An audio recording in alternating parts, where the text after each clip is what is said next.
Hello and welcome to today's episode of Winner Take All. Very delighted to have special guests with us, Rob Johnson, the president of the Institute for New Economic Thinking. Rob, great to have you with us today. It's my pleasure. And we have Nick Johnson, managing partner at Applico and co-author with me on the book Modern Monopolies here as well. Nick, great to have you with us. Good to be here. So Rob, maybe we start with what is INET and why is it relevant to today's conversation, which is obviously we're going to get to Silicon Valley Bank here, but I think really interesting tie-in and great to have you here given your experience in the area. Well, I think the Institute for New Economic Thinking's purpose is to explore and challenge the notions or the visions or the parables that come out of the economics profession, which has been almost a form of secular religion in the period since World War II, and particularly since the election of Ronald Reagan. What happens to be what you might call the traumatic birth experience, which is analogous to today, was the great financial crisis, 2008, the Lehman crisis, and the follow-on to that. I will emphasize that we're not just talking about technical finance. We're talking about the coherence of our society. And I'll point you to my many times partner, Alex Gibney, and a man named David Sirota made an Audible podcast, and it's called Meltdown. And Meltdown is not about the meltdown of the financial markets. It's about the meltdown of trust in expertise and governance that followed the bailouts, which, as the famous economist Joe Stiglitz said, the polluters got paid. And a lot of the people who suffered saw that and felt a very powerful sense of what we'll call deep corruption and injustice, and how that disintegration spawned Occupy Wall Street on the left, the Tea Party on the right, a transformation to a Republican House, a Republican Senate, and the election of Donald Trump. And I have emphasized that even Steve Bannon, who was part of the campaign for Trump, used to talk about how Donald Trump would never have been president if he had had a just bailout. And his own father, I believe, had been an employee at AT&T and lost much of his pension. But the catastrophe at that time, what you might call unmasked some very, very, how would you might call this, simplistic notions about unfettered finance.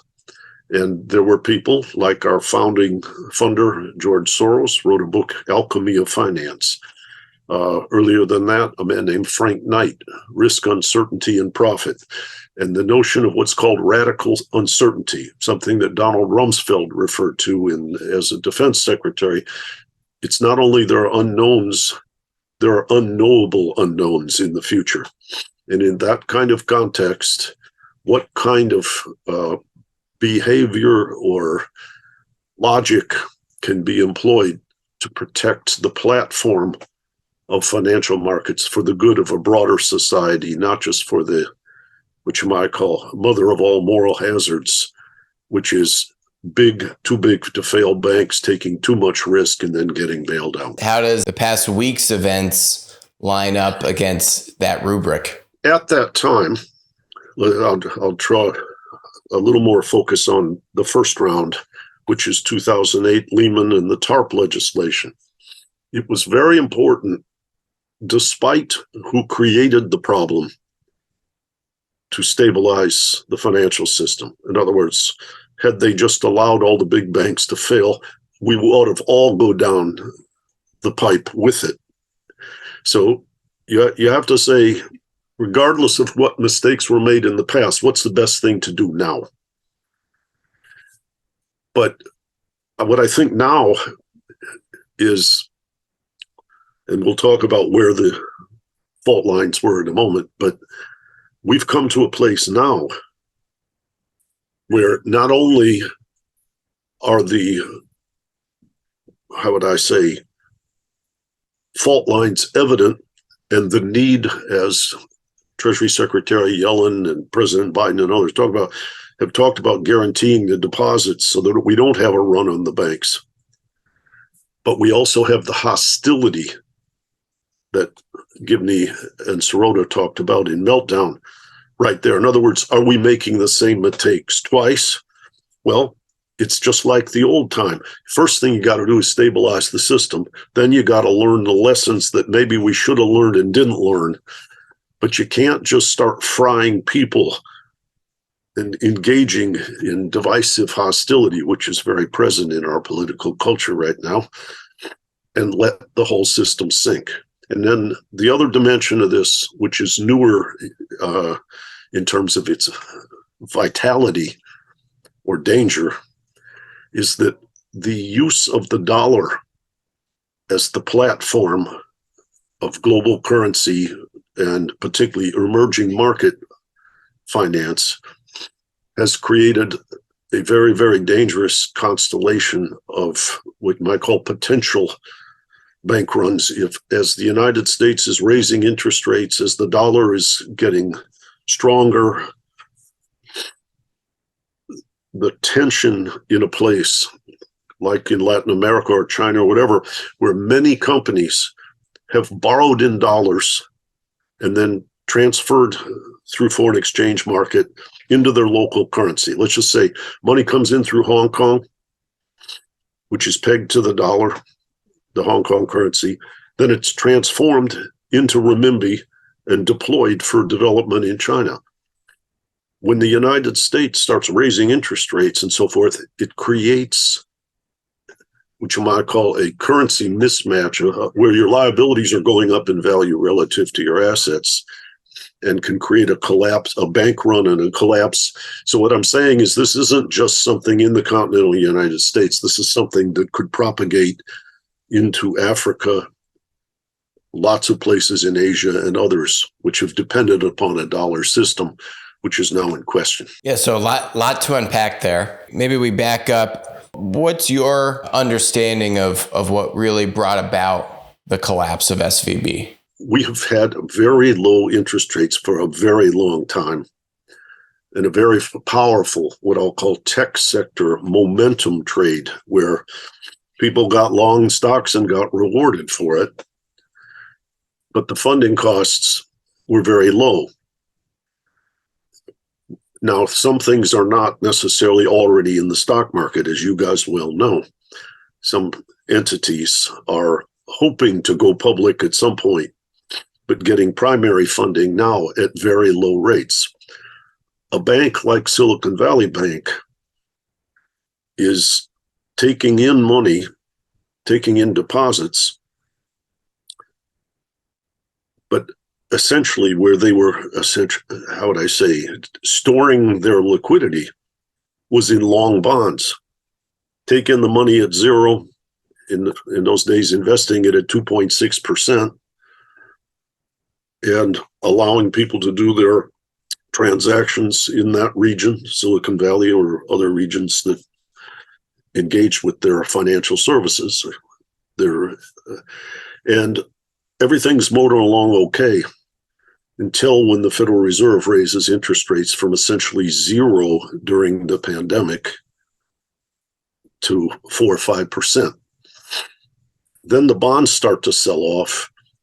Now, if you take a snapshot of Sun Valley, I used to have a house in Sun Valley, Silicon Valley Bank. Every time I see SV, I get confused.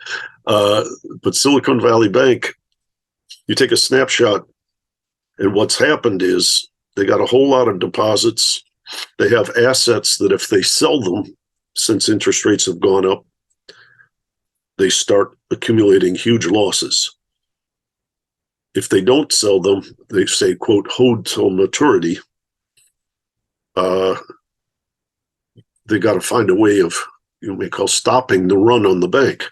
If they're forced to liquidate and mark to market their forward losses, there's a huge hole. And by the way, it doesn't just pertain to that bank. There are all kinds of financial institutions. I saw an estimate this morning a man named Chris Whalen, who's a very, very good financial analyst, talked, I believe, about something in the neighborhood of $12 trillion of bond holdings by financial institutions. And so the Silicon Valley Bank can be an example. They've now stepped forward and said that'll be guaranteed. The question is, how will that guarantee be realized if the Federal Reserve continues to fight inflation by raising interest rates?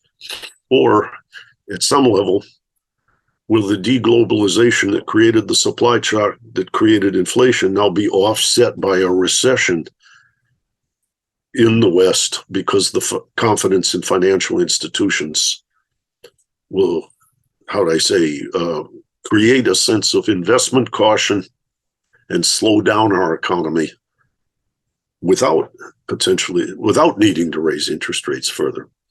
I do think the key thing that's very hard for the Federal Reserve is if demand overheats relative to supply, it drives up inflation, and then they crank up the interest rates to pull it back down. But the reason of this inflation was not because demand overheated. It was because of the problems in the aftermath of the pandemic and the Ukraine crisis. We had a supply shock, higher oil prices, and deglobalization. That isn't easily offset with interest rate hikes because they emanate from the supply side, not from the demand side. You want to rebuild the supply side now to bring inflation down. You want to create peace in the Ukraine to bring oil prices down. You want to see the United States and China particularly work together on climate change.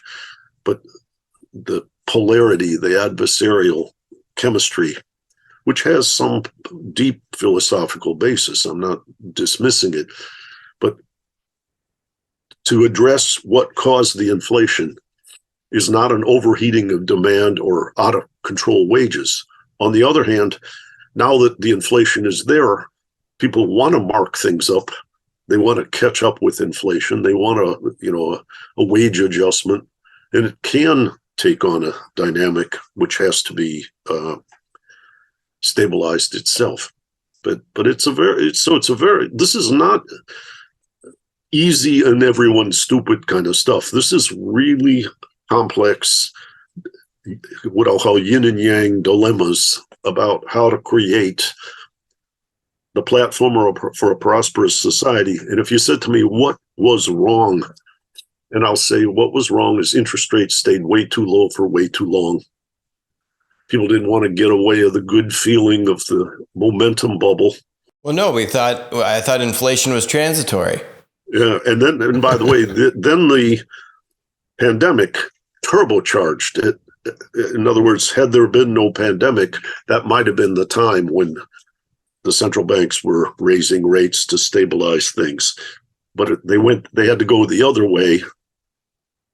And now those overhangs are coming home to roost, if you will. Want to double click on this kind of HTM AFS, right? Held to maturity, available for sale. I'm not an economist, but if I was to repeat this to you, how would you critique it, right? My understanding is these banks, all of them, large, mid-size, are all doing stress tests on their balance sheet. They all are complying with FDIC and banking regulations on needing to have a certain amount of their assets liquid, treasury bills and other kind of liquid assets, right? And SVB and Signature had all been meeting these requirements, but my understanding is you could still have a liquid asset be qualified to hit that ratio, to hit that minimum threshold, even if it's marked as held to maturity. And when a security is marked as held to maturity, even if it's actually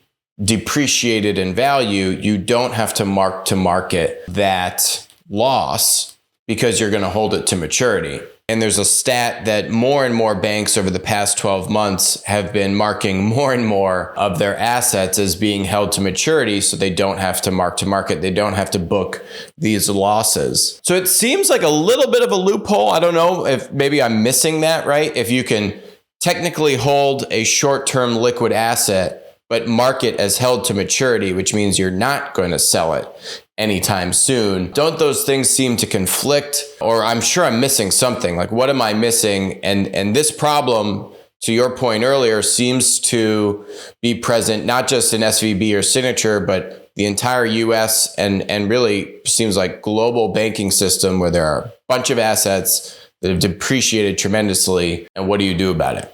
As some people have said, if the Federal Deposit Insurance Corporation and the Federal Reserve guarantee all these assets, then those losses may propagate to their balance sheet.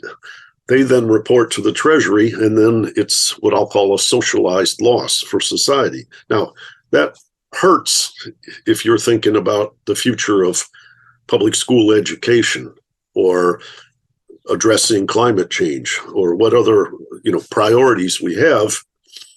But on the other hand, if we don't do those stabilizing bailouts, given where we are, the depression, the collapse of the financial system could make things even worse.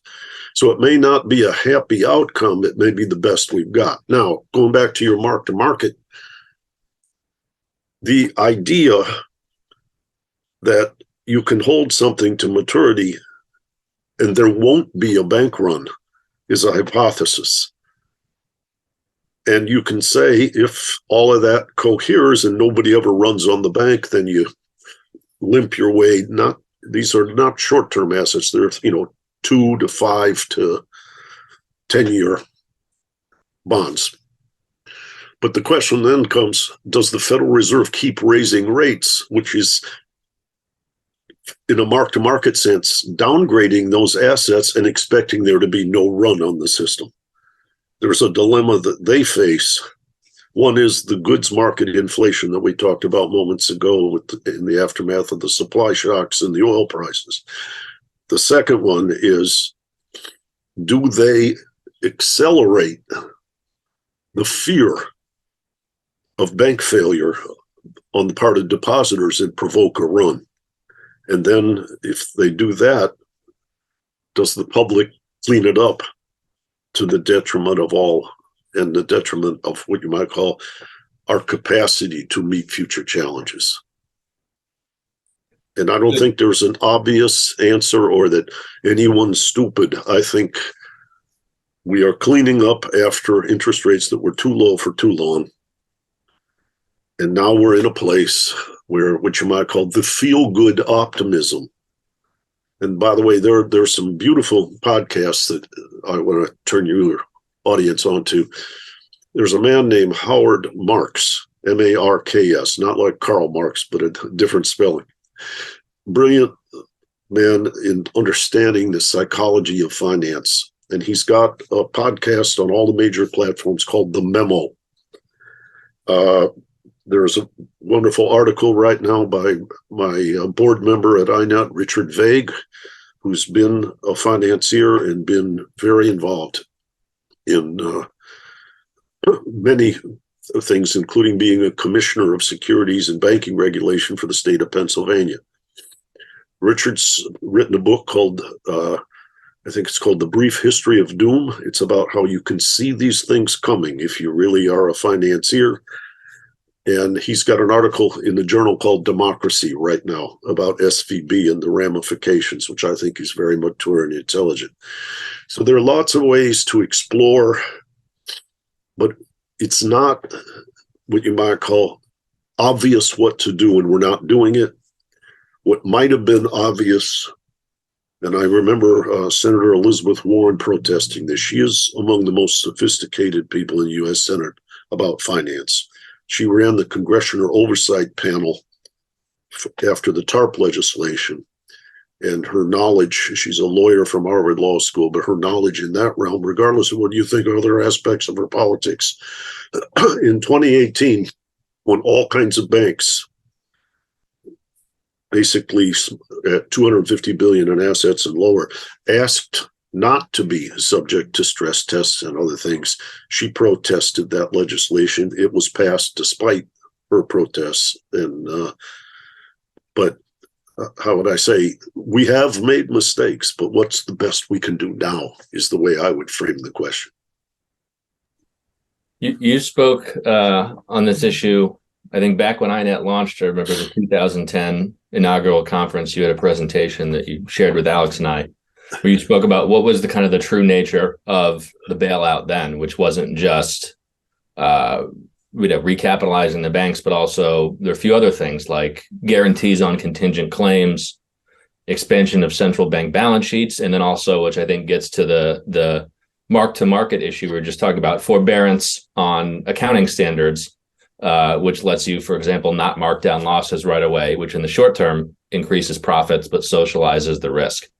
Do you see that exact same thing happening today? I think we're playing a bit of a word game on, was there a bailout? Was there not a bailout? Are the taxpayers taking on risk? Are they not?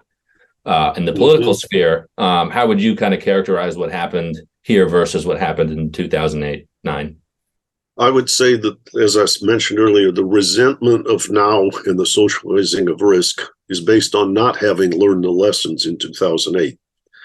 I do think there is some sense in which the collective, meaning the federal government, meaning all of the taxpayers, are bearing a burden to, which you might call, underwrite the stabilization of a platform that affects everybody.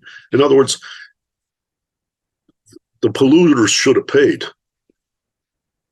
But once there's pollution, we all got to clean it up. And so what I would say is this: to say I'm not a cause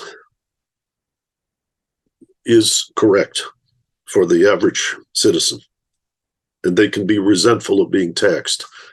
But to say I will not benefit from a stabilized system, meaning the externalities that economists call it, of the side effects of something that originated elsewhere, I think that's it's a misconception to pretend that if I don't pay for it and it's not paid for, I will be unharmed. In essence, we're all being invoked now to make the best of a bad situation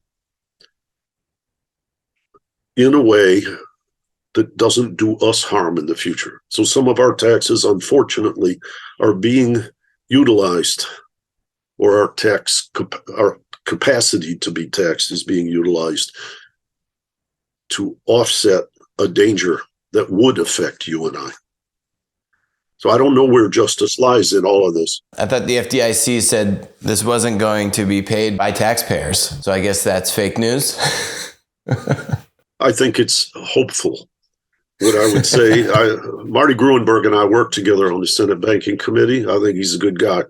I think what he's trying to say is, if we can nip this in the bud and it doesn't propagate and things settle down, then it's probably at a scale now where the taxpayers won't get drowned. Do you think it was too extreme of a response to guarantee all deposits? I mean, I was in some like Twitter spaces over the weekend, right? And Mark Cuban joined one of the spaces, and the sentiment there was best case scenario was that 50% of your money is available, irrespective of the $250,000 limit. 50% of your money is available on Monday with a path to get back. If you look, because Silicon Valley Bank still has a bunch of good assets, right? So it wasn't a scenario where, even if you have $50 million in the bank, that's going to go to zero. But maybe it was a scenario where that goes to 90 cents on the dollar, 85 cents on the dollar. But, it seems like we just went all the way to saying, yep, everything is secured. I saw the former head of the FDIC came out and said that this seemed way too drastic. Again, it's not like the Fed has been batting 1,000 on their calls the past few years. Was this the right decision to go this aggressive with the protection? Well, I guess there's a dilemma here, which is if you go kind of, I'll call half-assed into the challenge, the run may continue, and ultimately you'll have to do more. If you go big in the promise and it deters a run, the ultimate amount that you will expend is diminished. On the other hand, just as you point out from your conversations, going big at the start seems above and beyond, and with the resentments that are the, what you might call, aftermath of the 2008, it's going to trigger those, those wounds, those disputes. So I don't know what the answer is here. I think that if you said to me, okay, promise everybody a little bit and stuff, and the runs all continue, the runs get deeper, the eventual system deteriorates, the economy slows down, and we bail out more. But you got to believe, for me to play on the other side of that ledger, that the promises we made will put out the fire preemptively. And so it'll be a brush fire, not burn the whole forest. But did we put out the fire? Because you were just saying we might need to guarantee all of these depreciated assets. And what was the number? I think that was a global number. I don't know, in the trillions of dollars. I think CNN came out with an article that said there's $600 billion of unmarked to market losses. Yeah, that was the FDIC. That was Marty Gruenberg at the FDIC in November said that, yes. And so the question is, once the bank run starts to 620 go up fourfold, it's not that some imbalances aren't there and haven't been focused on. It's now at the starting gate of fear that's been triggered by these episodes. Will it get bigger? It seems like we keep kicking the can down the road. You know, we're putting Band-Aids on what is a much bigger problem, which is when you print trillions and trillions of dollars, like it's going to create imbalances and there's going to be pain. Well, let's separate two dimensions of this. I think you've done a very good job of emphasizing the dilemmas associated with the bailout, given the problems. That does not obviate the need to systemically fix the problems of the financial markets for the future. In other words, whatever we've learned from the second round of mistakes, 2008 and the present, now needs to be applied to restructuring the financial system, the question of regulation, the question of enforcement, the question, when you have money in politics, which means senators and presidents and stuff got to raise a lot of money, a whole lot of interests will come with deep pockets to try to make sure who gets appointed to regulate them or to monitor them or to examine them or to enforce them or to make laws will be favorable to them. And if those concentrated interests succeed, the kind of fault lines that we're experiencing today can continue. Is that part of what happened here? I know there was a rule that got put in place, in the post of the financial crisis last time that said basically, the threshold for being systemically important was much lower. Eventually, it got raised to 250 billion, and of course, yes, magically, SVB had 219 billion in assets. So it fell under that threshold. Did you see that playing a role here? Yes, I suspect when I talk about politicians needing money, it's not isolated to the banking sector. And one of the big energies that the Democratic Party has relied upon is the tech sector in Silicon Valley. And I don't know necessarily that the people inside of SVB are what you might call the mega donors. But I think that their sector includes the mega donors. And obviously, you can look at some people in the realm of this tech sector who have acted as if, which you might call libertarian free markets, are the only pathway to success. And I would say that how would I put this? We don't need a market for politicians, a market for experts, meaning university endowments, and a market for the private media that defers to its large advertisers and doesn't examine the problems that affect society. In other words, I say we sometimes have too many markets, because when markets embedded in democracy, the long-term health depends upon it representing people rather than just representing concentrated money power. And when you do that and represent concentrated money power, I'm talking about a long-term dynamic now, you can get into a place where concentrated money power is concentrated in fewer and fewer hands. And when you experience broad-based despair, and Donald Trump did a very good job of acknowledging that despair. The system is rigged was the mantra of his 2016 campaign. I grew up in Michigan. A whole lot of people think the system is rigged. A whole lot of people are suffering, whether it's from globalization, automation, machine learning, financial volatility. A large part of the population gets very despondent. The danger, as my friend and author and columnist Martin Wolf at the Financial Times talks about, the danger is authoritarianism. When you lose faith in government, you want somebody that comes in to stabilize the system. And you might be, what you might call, abandoning democratic institutions because you don't think they work.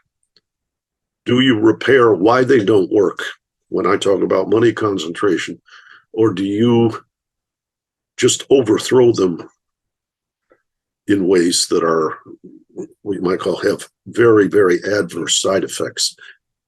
Martin Wolf came from a family that had suffered at the hands of the Nazis' rise. And maybe that's not an appropriate analogy for now, but people are afraid of authoritarian rule. And as you know, many people now, citing the differences between US and Chinese leadership, refer to a more authoritarian structure in China and what that portends. I think that American integrity of governance is now being challenged again by the episode that we're talking about today. You've got to make the platforms. There's a friend of mine at Union Theological Seminary once said to me, markets are not a god.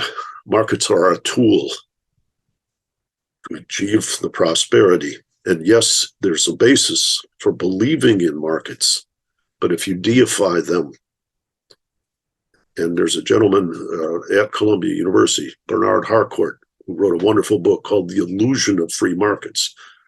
Markets have to be embedded in governance, which is about equitable justice. I don't mean redistribution. I mean, when you make a big difference and you get rich, but you're helping society, that's a good thing.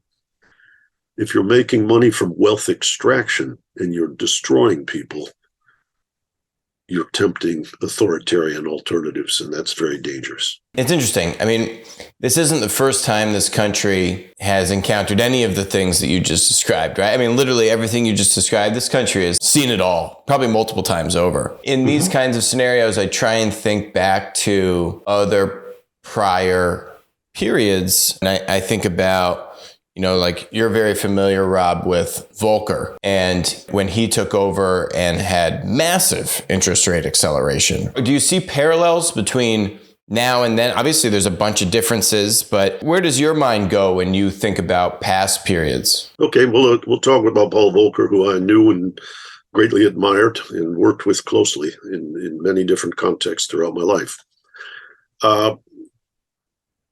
When Paul came in, it was similar today in one respect. The inflation that ignited, that was extinguished, say, starting in 1980, came from a supply shock in some significant part, which was the OPEC rise. I worked as an undergraduate for the famous oil economist Morris Edelman, and I remember when the University of Chicago was saying the Phillips curve is dead, and Morris Edelman and Bob Soler were saying, no, it isn't. It's just the production function has a second input or a third input besides capital and labor. It's called energy. And So the supply shock there is not unlike, it's not specifically the same, but it's a supply shock now like it was a supply shock then. I think the difference between that time and this time is very clear, which is coming out of the 60s, in the midst of the turmoil related to Vietnam and then problems in Iran. During, say, the Carter presidency, there was a lot of fear that the republic was spiraling out of control.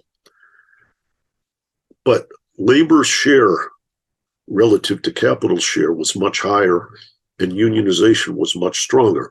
So as we talked about earlier, you can get an inflation jolt from a supply shock. The question is, does it become part of the ongoing dynamic of marking up wages, which marks up costs, and then the spiral continues? Volcker approached a world where labor's power and labor share was much higher than what Jay Powell is facing in the present time. And so I think there is some similarities, but I think invoking Paul Volcker as a hero and then going off super hawkish now is not paying attention to the subtleties that are very important about this situation.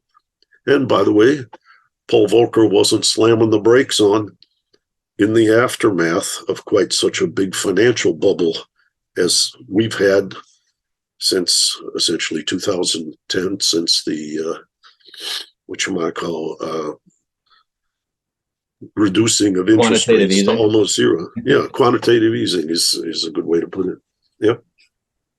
So the other thing I would say, I don't know Jay Powell, so I can't comment there, but Paul Volcker was amazingly sensitive to all these different dimensions and aware.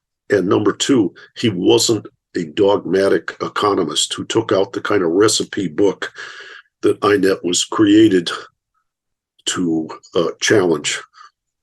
Paul Volcker was very subtle. And by the way, at the formation of INET, Paul Volcker was one of the donors. And then he built something called the Volcker Alliance, which was the last act in his life, and other people like the famous investor Ray Dalio and others supported him, which is, we need to create a senior career, well-paid civil service that administers this market system with a depth of training and intellect and experience that Paul feared was not being, what you might call, promoted, where the best and the brightest weren't seeking roles in financial administration and regulation. I found this analysis looking at bank closures. And so if you look at the 80s, there's a massive spike to the point where you had almost 250, 300 banks in like 87 close, right? But I guess what you're kind of positing is if we were to have a lot of bank closures, right, does this thing spiral out of control? I don't know. But or are some bank closures needed? And I guess what's also, I didn't even really know this, that there's still more banks closed in the Great Depression. I guess this is saying almost 4,000 banks closed relative to about 1,600 banks closed kind of in that Volcker period of time. So still a lot less than if we go back almost 100 years, but compared to today, just seems like, I don't know, if we have a more fragile economy because we've printed so much money and then the reverberations are just so much greater because of the money printing. That like the concept of QE didn't exist 40 years ago. Yeah, well, first of all, I worked as the chief economist of the U.S. Senate Banking Committee from essentially 1986 to end of 1989 under William Proxmire. That was the 87 stock market crash, and that was what's called the savings and loan crisis. Many of the financial institutions that collapsed at that time were part of the savings and loan crisis. There were questions of regulatory appropriateness around savings and loans. There were a lot of savings and loans that were supported by the FDIC, but the Federal Savings and Loan FSLIC, the analog to the FDIC, but nothing on the assets side was being monitored or restricted. And when they spiraled out of control, I was part of the design of William Seidman that ran the FDIC and Volcker and then his successors at the Fed. We worked on essentially how to not make that mistake again. And the savings and loan bailout was, I can't remember, $150 billion of budget, but the institutions that none of them were what you might call too big to fail. There were elements, you can go back to what's called the Keating 5 episode. Lincoln Savings from Arizona, Charles Keating, was active in trying to persuade, I believe the Keating 5 were 5 senators, to lay off the regulation of the asset side of savings and loans in the Keating 5 episode.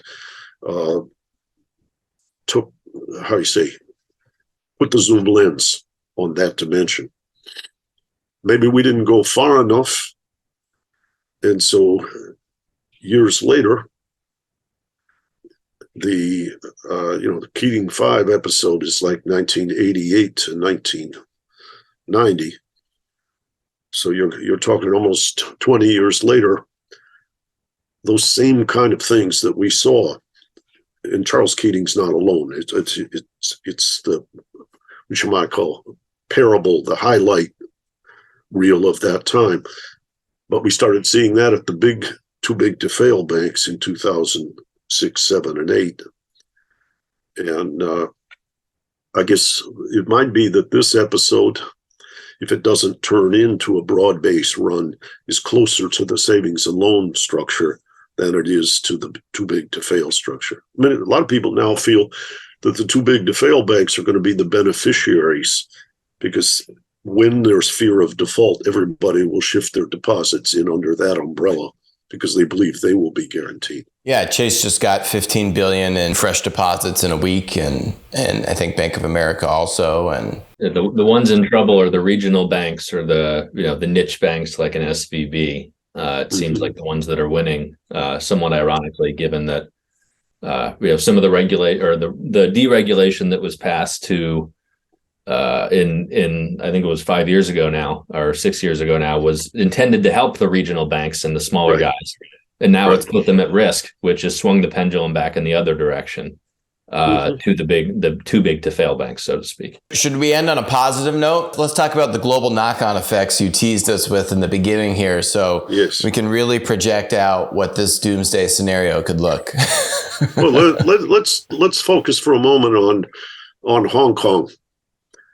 If, as I've read, a whole lot of dollar loans went into the Hong Kong banking sector, and then it transformed into renminbi and used to develop firms in China, and we have a global recession, and the dollar continues with higher interest rates to strengthen, do we see what you might call an outbreak of the default of Hong Kong banks? Was the Hong Kong financial sector, and I'm using Hong Kong as one analogy. There are things going on in Latin America, there are things going on in Eastern Europe, and et cetera. But if that were to happen in Hong Kong, would the Hong Kong banking sector be wiped out? Would the financial center of China that's renminbi-based migrate to Shanghai, and it further, which you might call distance, Chinese finance from Western finance? Their currency is not convertible, and many people had hoped that the sophisticated firms, the leading brand names in the West, would be able to inhabit the Chinese financial market, but they had opted to maintain that distance. But is Hong Kong going to be the sacrificial lamb of this dollar crisis? And will China then further decouple from the United States or from the dollar system. If there's any silver lining to the amount of money printing that the Fed has been doing, the Chinese put us to shame, right? So is that what you're kind of getting at if we're talking about kind of fragility and these reverberations throughout the financial system, that you may not think it because they're the global production powerhouse of the world, but they've been printing probably 2 or 3x the amount of money that we have. And if this shock spreads into China, they basically need to decouple, right? Because they can then sustain the dream inside of their bubble, but they got to close the bubble some more or something to that effect. Is that kind of what you're getting at? I'm going to recommend that people pay attention to 2 gentlemen that I've recently made podcasts with. The first is Stephen Roach, who used to run Morgan Stanley Asia. He's now at Yale University. And in particular, Jim Chanos, who was a famous short seller, a deep focus on China. And I know that Jim's work, he was one of the people who really illuminated the Enron scandal, the off-balance sheet things and so forth that we learned about there. He played an enormous role in that unmasking. But what people have said to me, like these 2 gentlemen, is that the Chinese dynamic started with export-led growth, was moving towards building their own tech sector, but the power, which you might call the thrust of recent years, started out with infrastructure development, trains, highways, and so forth, and then moved to primarily residential, but also commercial real estate. And now that China, which you might call the real estate boom, is decelerating, they have what you might call growth challenges as well.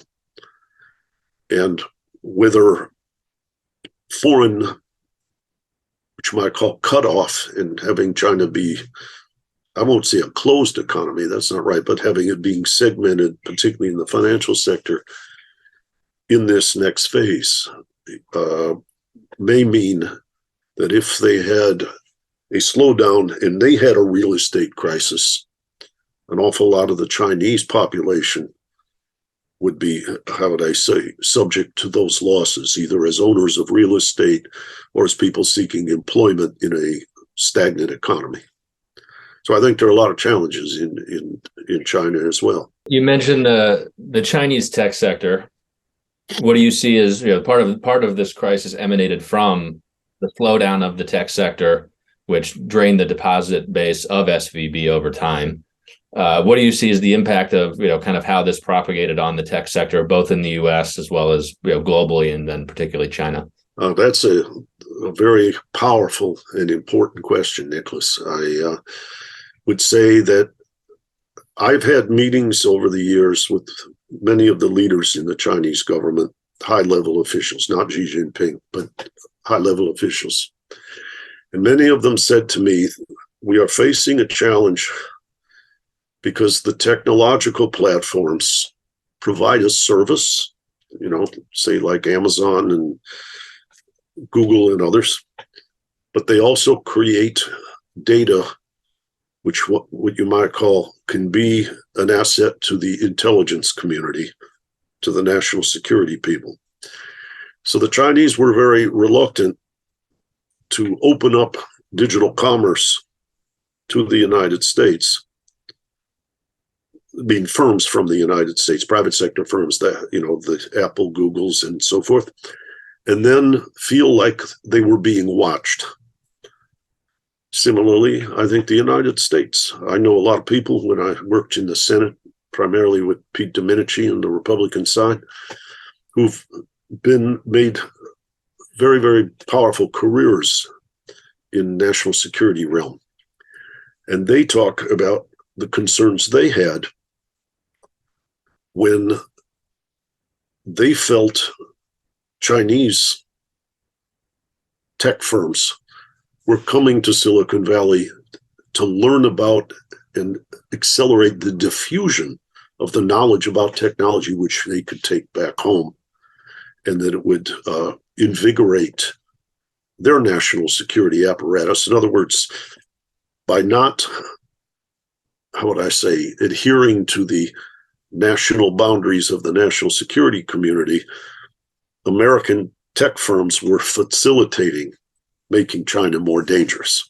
That was the view of these people, and a lot of these people, by the way, who are more like my generation, not your own, in the national security apparatus. How would I say this? They viewed themselves as the co-authors of Silicon Valley. DARPA, the NSA, and other things created something, and they often found it quite ironic that many of the Silicon Valley leaders became libertarians because their birth experience was fostered by the government. But I think there are a lot of people who are wise in Silicon Valley and understand that collaborative dimension. But the Chinese curiosity surrounding Silicon Valley ignited the fears that technology would be diffusing to China and used in ways that were dangerous for the United States. That's a great point to end on. Rob, it's been a pleasure having you on today. I think, lots of developing dynamics with this story. Hope to have you back on and really appreciate your insights today. Well, thank you. I want to just say to you all, I don't think demonization is helpful here. I think there are things that are wrong, but there are very large challenges that have to be understood and corrected now. And I don't think, what you might call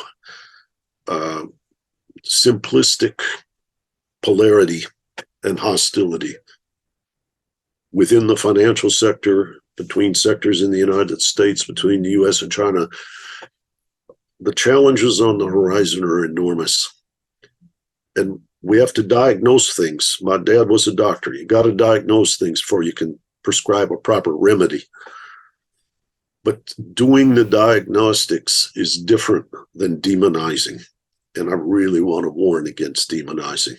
We can hurt ourselves and everybody around us. We can sink the ship of life on planet Earth if we're not careful here. So next time, if I come back on, I promise you it's 55 minutes of good news and 5 minutes of bad news. But right now, I think the challenges are ominous, and I appreciate your including me in the conversation. Absolutely. Rob, Nick, thanks for joining today. That's it for us today on Winner Take All. We'll talk to you soon.